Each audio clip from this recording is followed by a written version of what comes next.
What's up, guys? I'll be playing a Mike Barron in a strategy game. If I can type his thing in. There we go. Cool. I've never played Mike before for one of these games, so I am excited for the opportunity. He is the writer and creator of Mike Barron's Wordbook. And I highly recommend the book. It's sort of outdated by Ziziva, but it's still a really helpful book and a really nice way to carry around a whole bunch of useful lists of words. So hang on, let me stop my music real fast. Yeah, just a great book, and I used it a whole bunch when I had started playing Scrabble. Used it to study all the bingo stems. He's the first one to try and sort bingos by stem, so Satine, Satire, Retina. He kind of coined all of those. And by types. He has type 1, type 2, type 3. Anyway, cool stuff. Thanks, Mike, for helping me through a lot of my studies. I've got work this turn. That's pretty horrible. Wooed is 18. That's still pretty horrible. Surely I've got better things than that.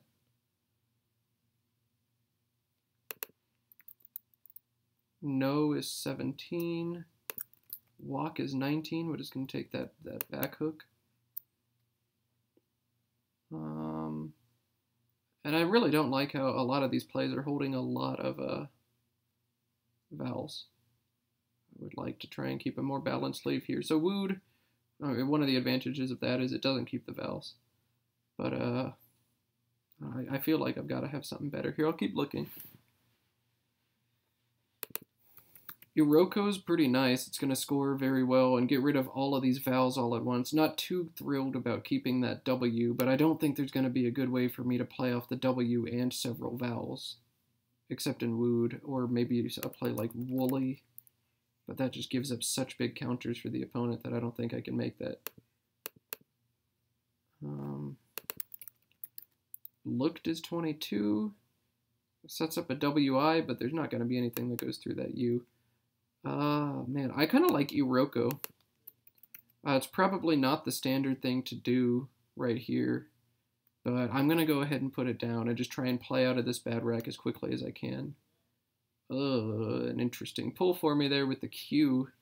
Kind of wish I had that I now, or I hadn't blocked this I and this U with my last play.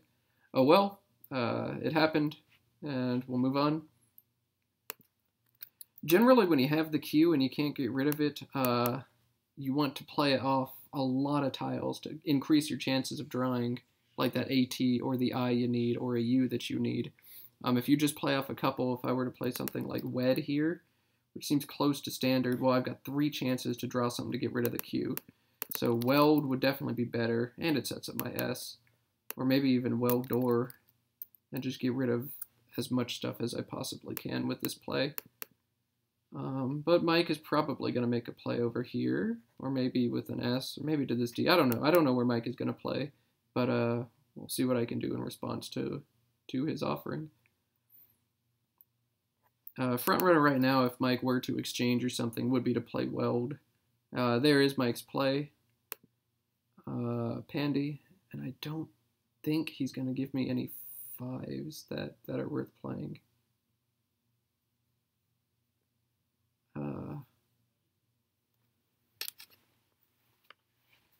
I'm trying to find, like, weldy is not a word, I'm almost certain. Unless it's like a random new word that I don't remember. Oh, but I can play through the Y too. Wild is perfect. Wild is 48. Yep, and it plays off 4 tiles, and I do draw that U I was looking for. I also get an I. So great. I'm totally out of this situation, and I've actually got a really nice rack. In fact, I even have a bingo. I have squaring. So that's awesome. That's a lucky pull and a lucky setup from Mike there. Just got bailed out of a could have been bad situation. So squaring is there. If that gets blocked, okay, it doesn't get blocked. I think I can just go ahead and put that down. Really don't think there's going to be anything better with AGIQRSU. So cool. Up by about 54 right now. I believe sheeted is good. Sheeter is good. I don't know why sheeted wouldn't be. So that's a whole bunch of points out of this rack. Something over here, Deafy is only 21, but it's going to keep a lot better if this spot goes away.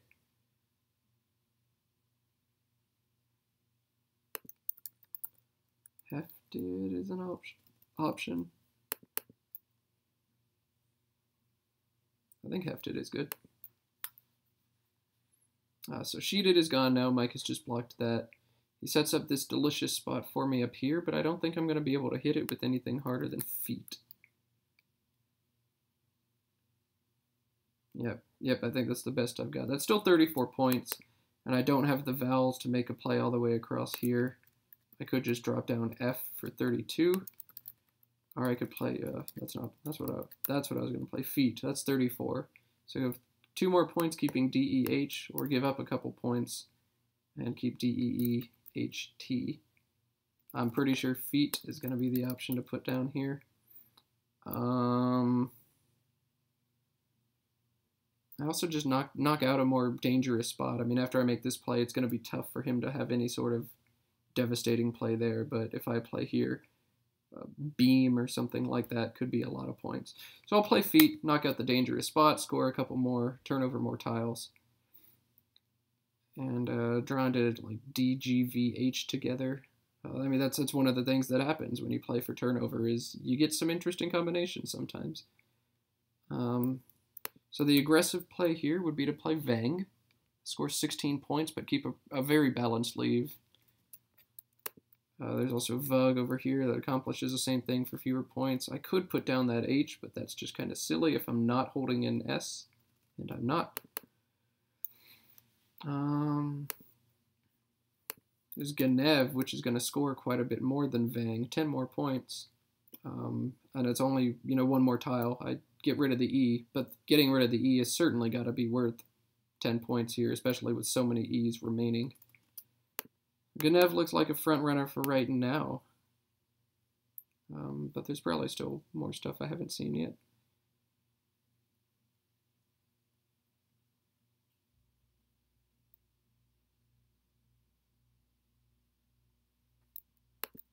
There's Duvet or Duvet, I don't know how you say that word. It doesn't score as much, it keeps worse, but if this spot goes away, I've got some sort of backup up here. I can still get rid of the V, which I'd like to do. Ideally, I get rid of the V and the G. Those are 2 of the worst tiles in the game, but getting rid of one is at least something.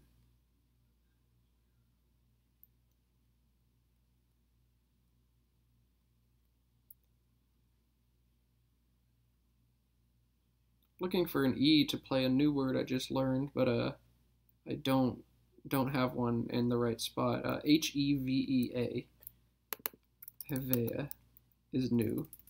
Of course, it doesn't play there, but and I might win a challenge on that. I don't know if Mike has been looking over the new words or a lot. I feel like he's been playing on ISE frequently enough that he probably does, and he's the guy who writes the word book, so I feel like, yeah, he would probably know words.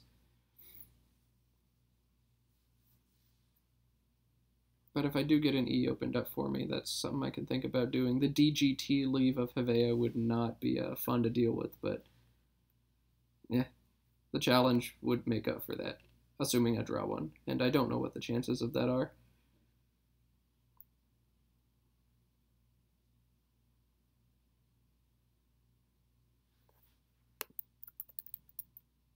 Hanged is actually going to score less than Genev, despite playing off more tiles. So I'm not going to do that. If it scored more, I would think about it. Vantage is going to score the same. If I were down by quite a bit, I would love to play Vantage and just throw open this line and this line together. Yeah, it gets wrecked if he plays an S word right here, like a 4-letter word ending in an S. But I'm not down. So I'd rather not play Vantage. He's going to play Curia up here, and I don't think that's going to change what I have. Haved is now going to go up here for 31, though. Haved or halved, I don't know how you say that. 31, that's a lot to pass up. Oh, you know what? Haver is a word, and that's the verb. And haved is not a word. And I have messed this up before. I'm not going to mess this up again. I do have veg here for 22, but that accomplishes the same thing as Genev. It's just a more defensive, but also lower scoring version. If I really wanted to try and close off the board, I think I could make that play, but I don't think I want to. Curia doesn't necessarily imply a blank. He did spend a little while on there, but it could have just been a weirdish turn. So it doesn't necessarily imply a blank. Oh, you know what? I can also play death over here. That's going to be 34, but that keeps an awful lead. That keeps VG. I've got to bail out a Vig or Vang next turn for 14 or 16, but VG together is just nasty. I think I'm actually going to forego the points here and put down just Genev.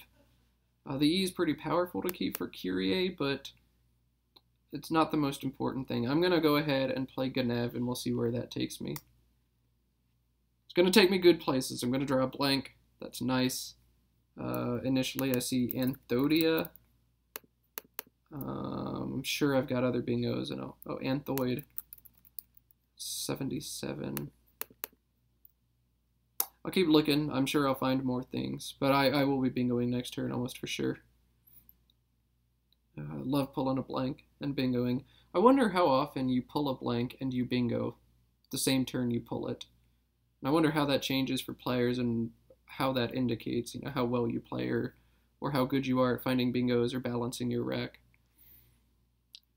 I would guess that when I pick up a blank, I probably bingo with it. The turn I pick it up, like 40 to 50%, and I hit a bingo within the second turn almost 70% of the time.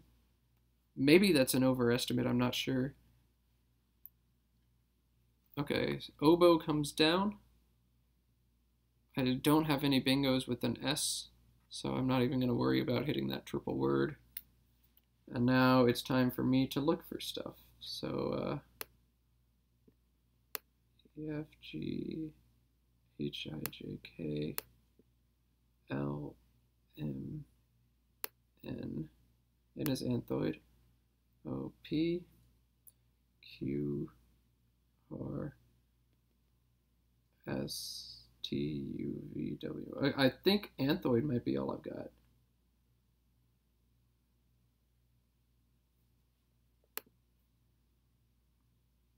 I've totally got a bingo with an S. It's toadish, but that doesn't help me. Okay, so I have Anthoid. I have toadish. Do I have more? Does it matter? I mean, I'm really only going to be able to bingo here. I don't know any nines, and I'm not going to look for them. Looking for nines just seems like a waste of time to me. I can play AH for 32. I can play Anthoid for 77. Anthoid doesn't take an S, so it's not the biggest concern that I'm ending a word one space short of this triple line. And maybe Mike will even try it. I doubt he will, but he could. So I can forego 45 points. I'm sorry, is my math right? Yeah, 45 points to hold on to DIOT blank. I just don't think that's worth it. I'm going to go ahead and put the bingo down here. And I'll draw the second blank, which is 6. Or sick.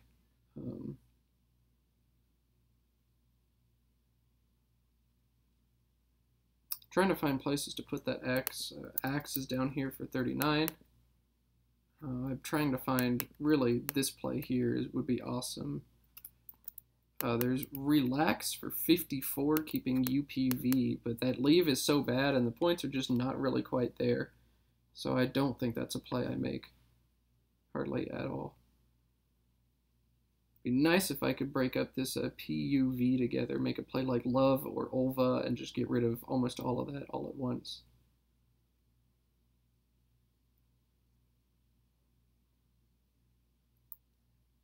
Ooh, a nice overlap there for Mike. 40 points, cleans up 2 I's and a B. Nice. It's also going to set up a C hook that could become really big in this game. And it knocks out my X-bomb. A lot of things accomplished by that play.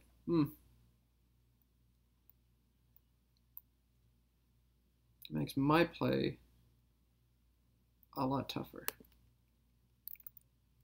Alp is 25, but it still keeps this nasty UVX combo together. At that point, I would almost rather just play Vex here. I don't really have to worry about these plays. There's only one I and one U out, and I've got a U. So maybe I'm setting a lineup for myself here. I'm breaking up that PUV combo, and UP together is not really bad, but UV and UP or VP are both really bad. I like this play a lot. And I'm going to go ahead and put it in. Now I draw a J. Alright, I'm getting pretty close to a bingo, which I don't need, but bingos are always nice.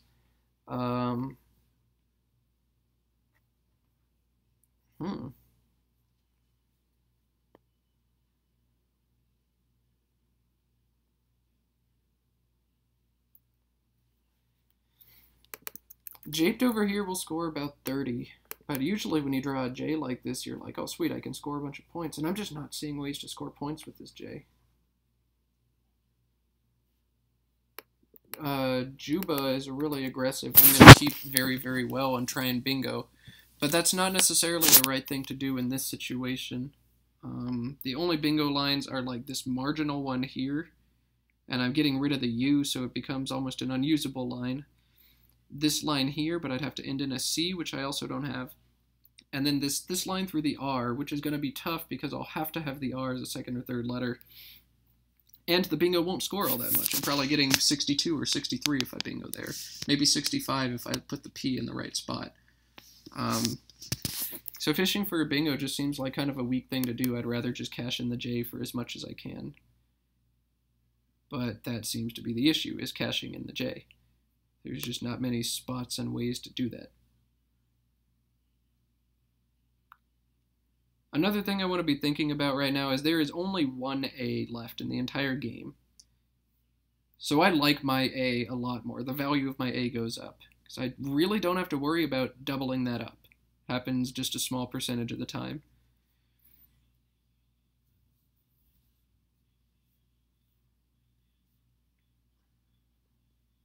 With the lead like I have now, playing Juba is not the worst thing because at some point Mike is going to have to open this board up. He's not going to keep fishing for this marginal spot. It'd be devastating for me if he does get a play here or here in the next 2 turns, but I just don't think that happens very often.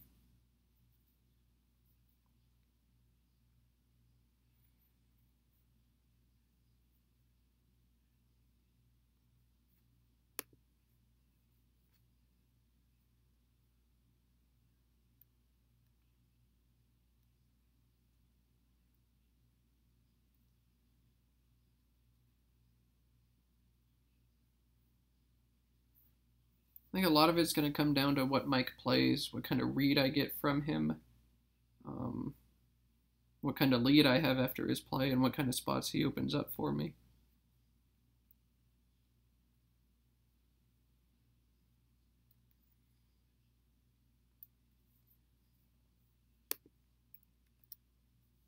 We did add PAH, and actually I believe, we added EMO, so a PAH play over here is now a thing that I can do.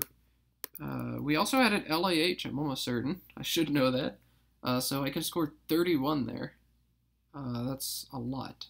I keep JU together. What I think I'm going to do instead is play Juba now and wait to hit this spot later. With the A, really only I can hit this spot. Mike can put a 2-letter word here, but that's not going to be a very solid play for him. I guess YE would be okay if he has a Y, and FE, since FAH is good now, I'm pretty sure. Mike did just play no for 7, and that tells me that he's pretty close to a bingo. He's probably holding another N and something like AEIR, or maybe he's got an O in there, like toner.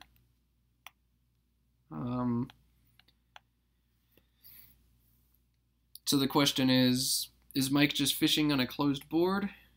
Or maybe Mike is actually holding this C and he feels comfortable fishing, or he's holding an I and he feels comfortable fishing because he thinks he can hit this a decent percentage of the time. I'm not sure. I don't know Mike that well, but I would usually be able to get a better read off my opponents after a play like that. because I don't know what's going on, I'm just going to go ahead and play Juba. Mike has already shown that he wants to try and open the board a little bit, so he might do it again next turn, and I might be able to pounce and bingo and just clinch a victory for myself. And if not, I do think I can actually hit this a decent amount of the time. AELP looks especially compatible with this R here, so I'll put this down and we'll see what I draw. That's perfect. Yep. So I've got surely some purse salts there, if nothing else. But I'm definitely going to find something to fit there. I don't think there's pulsate with the U, but that's not going to go. I can't end anything with the C.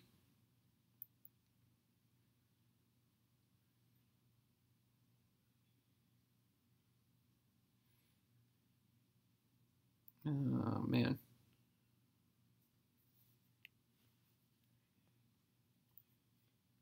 I don't see any bingos aside from ones through the R right now. I can't quite fit anything through this D. I don't think I've got anything that's going to go here. There's a lot of bingos with an I in this rack, but none of them are going to fit. I don't think any start with an I or SI, and nothing is going to end in a C for me. Maybe I've got a 9 through one of these things. I can also, I guess, bingo through this I. That's certainly possible. Mike's going to play Yam over here, and that's almost exactly what I want to see, because after I hit my bingo here, it's going to be really tough for Mike to get back in this game.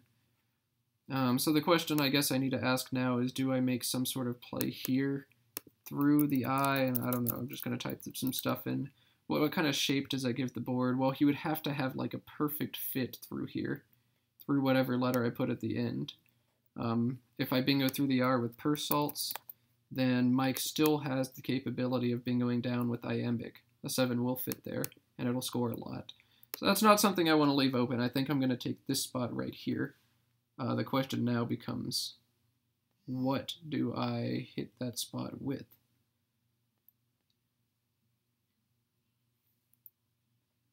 Or can I actually hit that spot? I can. Okay, yeah, I can play tie clasp.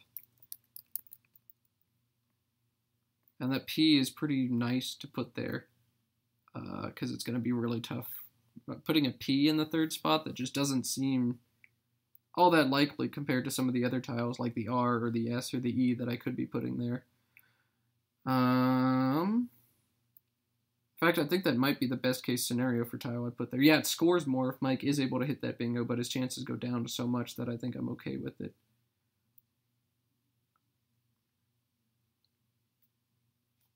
Maybe squaring takes an S, and if it does, that changes a lot of things, but that's just not a risk I can take at this point in the game, I think. So I'm going to go ahead and put tie clasp down, and I think more or less I win the game after this play. If squaring is good, or squarings is good, and he bingos there, and I challenge it, then I'm in bad shape, but I think I'm just not going to challenge that word if it comes down. And cruise control onto a victory.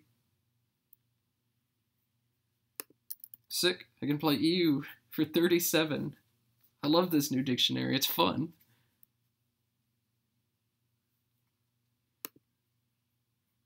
I've also got pewter, so I've got 2 real solid plays.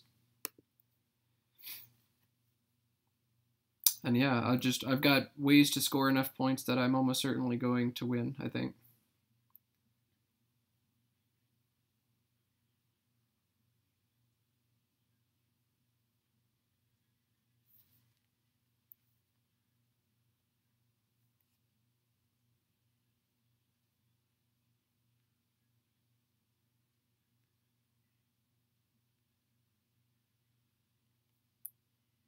Oh my god. Oh, I was just looking at my last rack, and I just realized this PO was here, and I noticed populates as a 9 from the PO.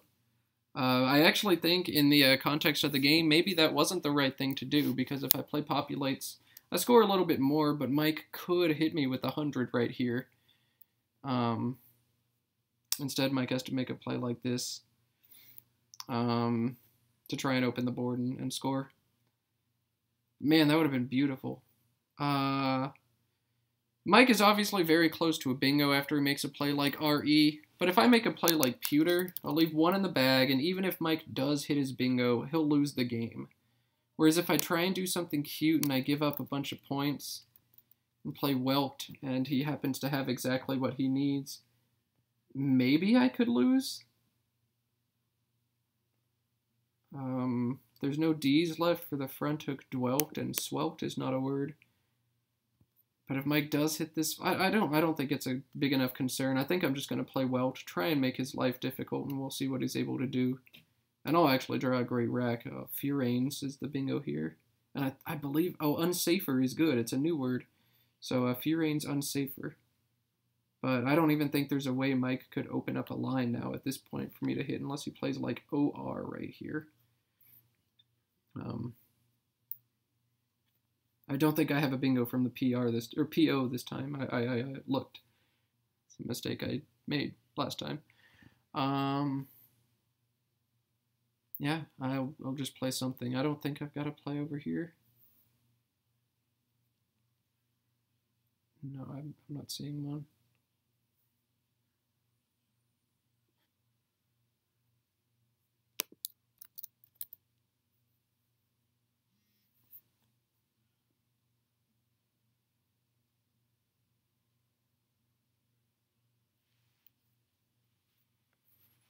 He's not going to set up the unsafer spot, so I'll just find some play to score some points.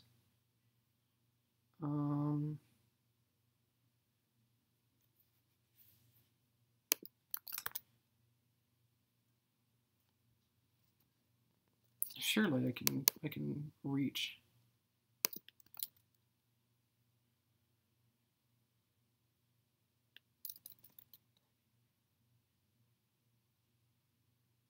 I guess I can't. He has Nice. Can he go out with that? I don't see a spot. I think I'll just play Fawn up here.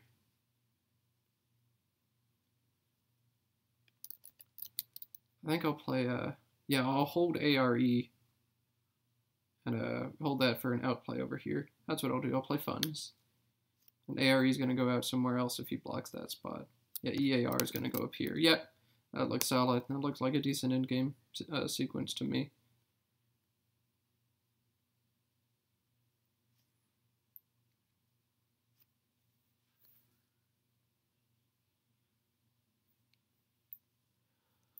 Oh, yeah, drawing both blanks in back-to-back sequences was really helpful. I won the bingo battle 3-1 here, and it's pretty tough to lose a game when you win the bingo battle like that. It was a lot of luck. I mean, I had good stuff. My bad racks, I got bailed out, and then my bad leaves, I got bailed out by good draws. So, yeah, a lot of luck this game, but I was able to do the stuff I needed to. I wonder if I should have played Populates instead of Tie Clasp. I wonder what you guys have to say about that. Let me know either way if you think I did the right thing or the wrong thing. It's a tough battle in Scrabble trying to decide when you're going to give up on a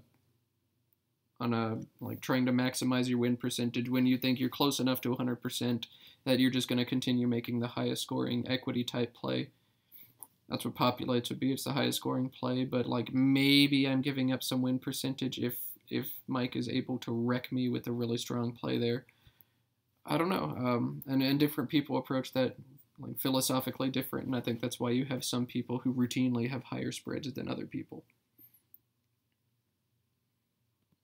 And this game, I was a little more conservative, but I think it largely depends on my mood, at least for me. Sometimes I'm very aggressive about it, and sometimes I'm very conservative about it. I think there was a span about 2 years ago where all of my spreads in tournaments ended really high. I was always the spread king at tournaments. And then suddenly I wasn't anymore. And I think it's just because I started playing to genuinely try and win games more. There was a span where I would actively make an effort to score over 300 even in the games where I was getting killed. So maybe that minimized my losses. I would lose by less, but I would give up my chances to actually win a game. I wouldn't throw open these triples and bingo lines. I would just allow myself to get walled in and lose, but not by a lot, as long as I was scoring points in the process. Incidentally, once I stopped having those high spreads, my rating did go up. rather significantly, like 50, 60, 70 points. So maybe I am winning more. Mike's going to play E in there, and I'll play R for 25 and out. Thanks, Mike, for the game, and thanks to you guys for watching. Adios.